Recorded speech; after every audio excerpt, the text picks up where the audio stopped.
Hello बच्चों। आज हम वर्ण विचार पढ़ेंगे। आज मैं बहुत दिनों बाद ये वीडियो बना रहा हूँ आप सभी के लिए।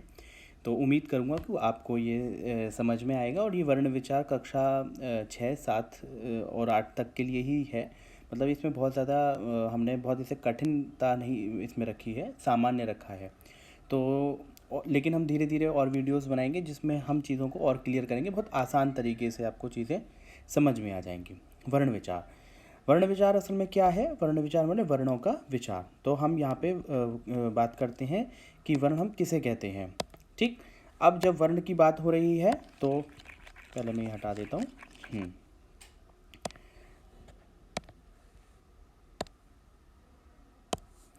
हम बातचीत करते हैं समय जिन आवाज़ों ध्वनियों का प्रयोग करते हैं वही वर्ण अक्षर हैं।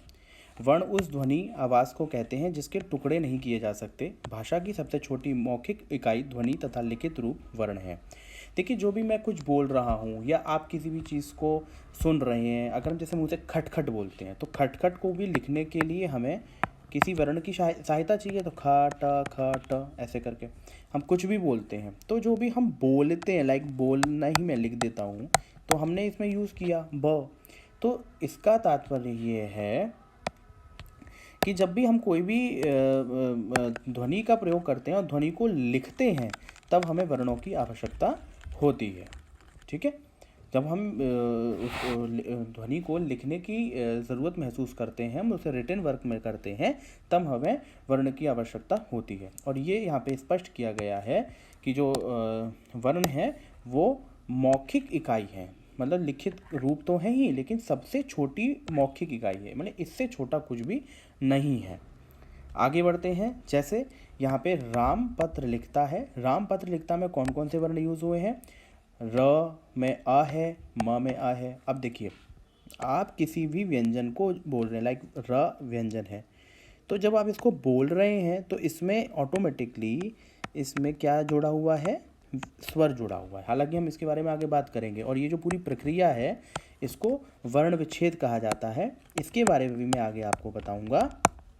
लेकिन आप इस बात को ऐसे समझिए कि इन सब में ये जो आप र, हलंत और हलन समझते हैं ना, जिस जिस वर्ण से स्वर हट जाता है, ठीक है, उसके नीचे ये पाई लगाई जाती है, टेढ़ी सी साइन बनाई जाती है, तो इसको हम हलंत कहते हैं। क्या कहते हैं? हलंत। ठीक, अब मैं आगे बताता हूँ आपको कि मैं क्या कहना चाह रहा हूँ। कि जो छोटे छोटे जो यहाँ पे भाग कर दिए हैं, र प्लस आ प्लस म प्लस अ, ये जो किया गया है, ये क्यों? इसमें जो ये जो यूनिट है, ठीक है, ये जो यूनिट है एक्चुअल में ये वर्ण है। इसी को वर्ण कहा है। क्योंकि अभी आपने लास्ट स्लाइड में देखा ना कि भाषा की सबसे छोटी मौखिक इकाई ध्वनि तथा लिखित रूप वर्ण है। माने आपने जो छोटी इकाई को देखा वो वर्ण है। ऐसी पत्र में प, अ, त, र, अ। ये हलंत क्यों होता है? अभी मैंने हाल ही में आपको भी बताया, ठीक है, कि जब हम किसी स्वर से व्यंजन को अलग कर देते हैं उसमें ये हलंत लगता है। और अच्छे से मैं आगे बताता हूँ, ठीक है। उम्मीद है वर्ण समझ में आ रहा होगा। अब वर्ण से क्या बनता है? वर्णमाला। ठीक है, वर्णमाला वर्णों की माला यानी वर्णमाला। माला जानते ही हैं, फूलों की माला होती है। वर्णों के व्यवस्थित रूप को वर्णमाला कहते हैं। जैसे आप अल्फ़ाबेट जो जानते हैं अंग्रेजी में, उसी का व्यवस्थित रूप है वर्णमाला। हिंदी में हम उसको वर्णमाला कहते हैं। हिंदी वर्णमाला में 11 स्वर और 33 व्यंजन होते हैं। बहुत कुछ और भी होता है, संयुक्त व्यंजन भी होते हैं, तो इसलिए काउंटिंग यहाँ से काउंट नहीं कर लेंगे, ठीक है, वो चीज़ आगे देखेंगे। वर्ण के मुख्य 3 भेद हैं, है ना। 3 भेद हम उसको समझने की कोशिश करते हैं। क्या 3 भेद हैं? पहला स्वर है, दूसरा व्यंजन है, अयोगवा है तीसरा। ठीक है, एक एक चीज़ को ध्यान से पढ़ेंगे। जिस वर्ण के उच्चारण में किसी अन्य वर्ण की सहायता न लेनी पड़े उसे स्वर वर्ण कहते हैं। ये स्वतंत्र ध्वनियाँ हैं, ठीक है। जैसे मैं वर्ण के वा का यूज़ कर रहा हूँ, तो इसको जब मैं प्रोनाउंस कर रहा हूँ ना, तो इसमें बाय डिफ़ॉल्ट मैं अ को प्रोनाउंस कर रहा हूँ, आ को उच्चारित कर रहा हूँ। क्यों? क्योंकि इसका जो मूल रूप है वो हलंत वाला रूप है, माने वो आधा है। इसको हम ऐसे भी लिख सकते हैं, आधा। तो अब जब हम आधा लिखेंगे तो इसको जब हम आधा लिखेंगे तो इसे हम बोलेंगे कैसे, वो तो पूरा बोल नहीं पाएंगे। ऐसे ही माँ में म पूरा है तभी आप म बोल सकते हैं, माँ नहीं बोल रहा हूँ मैं, म। तो जब म बोल रहे हैं तो म हलंत है और उसमें अ जोड़ा हुआ है। लेकिन अगर हम इसको ऐसे लिख देंगे तो भी ये सही है, लेकिन इसको हम बोलेंगे कैसे? तो इसका तात्पर्य ये है कि हम इसे बोल नहीं सकते, हमें इसमें स्वर की सहायता चाहिए होगी। तो इसीलिए स्वर वर्ण की डेफिनेशन को ध्यान से देखिए, याद करने की आवश्यकता नहीं है, समझने की आवश्यकता है। यहाँ आपने समझ लिया चीज़ों को तो बहुत सारी चीज़ों को आप स्पष्ट कर लेंगे। क्या कहा इन्होंने कि जिस वर्ण के उच्चारण में माने प्रोनाउंसिएशन में किसी अन्य वर्ण की सहायता न लेनी पड़े, जैसे यहाँ पे आप व के प्रोनाउंसिएशन में अ की सहायता ले रहे हैं, लेकिन ये कह रहे हैं कि सहायता न लेनी पड़े, उसे स्वर कहते हैं, उसे स्वर वर्ण कहते हैं। और ये स्वतंत्र ध्वनियाँ हैं, माने फ्रीडम है। कौन कौन से हैं स्वर्ण? 11। अ, आ, ई, उ, री, ए, ऐ, ओ, औ। प्रोनाउंसिएशन ध्यान से देखेंगे फिर से एक बार, ठीक है। प्रोनाउंसिएशन में आप लोग बहुत गलती करते हैं, कक्षा 6 और कक्षा 7 के विद्यार्थी, उनके लिए खास करके ये वीडियो है। अ, आ, ई, उ, री, ए, ऐ, ओ, औ। जब मैं अ बोल रहा हूँ इसमें थोड़ा सा कम समय दे रहा हूँ, जब मैं इसे बोल रहा हूँ आ, इसमें थोड़ा ज़्यादा समय दे रहा हूँ, इसमें ई बोल रहा हूँ तो इसमें थोड़ा कम समय, इसमें ई तो बड़ी ई, ओ छोटा ऊ बड़ा ऊ, री सामान्य, ए सामान्य, आई थोड़ा ज़्यादा समय, ओ सामान्य, औ ज़्यादा समय। तो कहने का मतलब अगर आप चीज़ों को प्रोनाउंसिएशन ही ढंग से कर रहे हैं तो आप बहुत सारी चीज़ों को अच्छे से कर सकते हैं।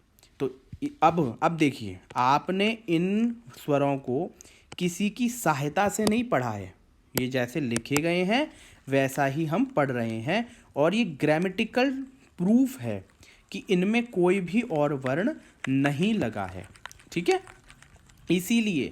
इसीलिए यहाँ पे स्वर की ये वाली जो डेफिनेशन है ये सटीक बैठती है कि जिस वर्ण के उच्चारण में किसी अन्य वर्ण की सहायता न लेनी पड़े उसे हम क्या कहते हैं? स्वर्ण वर्ण कहते हैं, ठीक है। आशा करता हूँ समझ रहे होंगे आप। अब हम आगे बढ़ते हैं। उच्चारण की दृष्टि से स्वर के 3 भेद हैं, मतलब अब ये स्वर के भी 3 भेद बता रहे हैं, वो सिंपल है। जैसे ऋस्व माने होता है छोटा या कम। मैंने अभी बताया था ना कि अ बोलने में आपको कम समय लग रहा है, आ बोलने में ज़्यादा समय लग रहा है, ऐसे। तो जो कम समय लग रहा है वो छोटा है, ठीक है, वो ह्रस्व है। दीर्घ जो बड़ा, जिसमें ज़्यादा समय लग रहा है वो आ है, माने वो बड़े हैं। तो आप ध्यान से देखेंगे यहाँ पे छोटे अ हैं, छोटे अ, छोटा ई, छोटा ऊ, री। ऐसे ही बड़ा आ, बड़ी ई, बड़ा ऊ, ए, आई, इनमें पूरा समय लग रहा है, ठीक है। अब मैंने यहाँ पे पहले आपको बताया था कि इसमें कम समय लग रहा है, लेकिन ये ग्रामेटिकल, ये दीर्घ स्वर में ही काउंट होते हैं। ये छोटे ए, छोटे ओ ऐसे नहीं होता, ए, आई, ओ, औ ऐसे बोलते हैं। प्लुत स्वर जो है ये हम इसको थोड़ा सा इग्नोर भी कर सकते हैं। इसमें क्या होता है कि इन दोनों से ज़्यादा समय लगता है। ये कौन से वर्ड हैं? ये संस्कृत में ज़्यादातर यूज़ होते हैं। जैसे कहीं दूर कोई व्यक्ति खड़ा है, उसको बोलेंगे सुनो, तो ओ जो काफ़ी देर तक चला, और उसके लिए साइन ये यूज़ होता है ओम। ऐसे जो ओम हम बोलते हैं उसमें हम बहुत देर तक जो ओम को खींचते रह गए, वो प्लुत स्वर कहलाते हैं, ठीक है। अभी आप इसे इतना समझ लीजिए कि समय बोलते समय जिनमें कम लगता है वो छोटे स्वर हैं, जिनमें ज़्यादा लगता है वो बड़े स्वर हैं। अब क्योंकि इसमें स्वर आ ही नहीं रहे हैं, इसमें तो मतलब जो स्वर को बोलते समय हम देर तक बोलते रहेंगे वो प्लुत हैं। इतना मुझे लगता है कि बहुत सामान्य है, इतना समझना। तो आगे बढ़ते हैं। स्वरों की मात्रा का ज्ञान आपको होना चाहिए, ठीक है। मुझे पूरी उम्मीद है कि कक्षा 6 और 7 के विद्यार्थियों को ये ज्ञान है, लेकिन फिर भी इसे रिवाइज कर लेते हैं, ठीक है। प्रत्येक स्वरों के लिए निर्धारित चिन्ह मात्राएं हैं। जैसे आप जानते हैं अ के लिए कोई मात्रा नहीं है, सिंपल अ है, ठीक है। आ के लिए हम एक खड़ी पाई का प्रयोग करते हैं, ठीक है। ई के लिए इस तरह से हम यूज़ करते हैं जैसा कि यहाँ पे दिया है। बड़ी ई के लिए हम ऐसे यूज़ करते हैं जैसे आपने लिखा सीता, तो सीता में जो बड़ी ये है ये बड़ी ई है, और ता में जो है वो बड़ा आ है, ठीक है। किसी ने लिखा पिंकी, तो पिंकी में जो पा में ई है वो छोटी ई है। ऊ, छोटा ऊ, बड़ा ऊ। ठीक है, छोटे ऊ और बड़े ऊ में फ़र्क समझिए। छोटा ऊ इस तरह लिखा जा रहा है और बड़ा ऊ इस तरह लिखा जा रहा है। इसकी मात्रा को ध्यान से देखें, नीचे रहेगा सुंदर, सुंदर में कौन सा जो ऊ यूज़ हुआ है, छोटा ऊ। ठीक है, मूर्ख में कौन सा ऊ यूज़ हुआ है, बड़ा ऊ। री तो आप जान ही रहे हैं। ठीक, अब आता है ए की मात्रा सिंगल, आप ये जानते हैं। ठीक है, आई में 2 मात्राएं आती हैं, ओ में ओ की सिंगल मात्रा आती है ओ के साथ। ठीक है, जैसे हमने बोला ओम, तो हमने एक मात्रा लगा दी। अब औ है तो हम कोई शब्द लिख रहे हैं औषधि, तो औषधि में हम बड़े औ की मात्रा लगाते हैं, ओ औ, इस तरह से। मात्रा ज्ञान बहुत आवश्यक है, मात्रा के बिना व्याकरण को संभव नहीं है। अब व्यंजन की बात कर लेते हैं। अब देखिए, मैंने आपको पहले ही बताया स्वर में क्या था कि जिन वर्णों को बोलते समय हम किसी भी अन्य वर्ण की सहायता नहीं ले रहे हैं तो वो स्वर हैं। लेकिन व्यंजन में ठीक उल्टा है, जिन वर्णों का उच्चारण स्वरों की सहायता से किया जाएगा वे व्यंजन कहलाते हैं। वर्णमाला व्यंजनों की संख्या 33 है। आप यहाँ से कोई भी वर्ण उठा के देखो, आपने क लिखा है, तो जब आप इसमें नीचे हलंत नहीं लगा रहे हो, मैंने पहले ही बताया कि अगर आप इसके नीचे हलंत नहीं लगा रहे हो तो इसका मतलब बाय डिफ़ॉल्ट इसके अंदर अ छिपा हुआ है, और जब अ छिपा हुआ है तभी आप इसको क बोल पाओगे। 12 खड़ी होती है, क, का, कि, कु, कु, के, कई, को, कऊ, क्री। 1 2 3 4 5 6 7 8 9 10 11। ठीक है, और अब इसमें एक और है, इसमें री का वो है, वो हम संस्कृत में लेते हैं इसको, इसलिए अच्छा। वैसे इसमें ये भी आता है, विसर्ग भी आता है, तो इसमें थोड़ा सा कंट्रोवर्सी है, लेकिन हाँ इसको हम यहाँ तक रहने देते हैं। लेकिन बात क्या समझा रहा हूँ मैं आपको, इनमें आप देख रहे हैं सब में स्वर लगे हुए हैं। ठीक है, सब में स्वर लगे हुए हैं।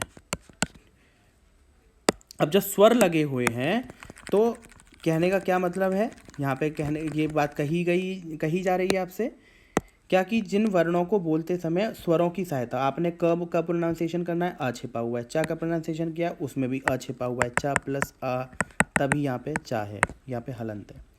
तो हम इस प्रकार से देखते हैं कि इन सब में अ लगा हुआ है, तभी हम इस बात को कह पाते हैं कि व्यंजन जो भी हैं व्यंजन स्वर पर आधारित हैं।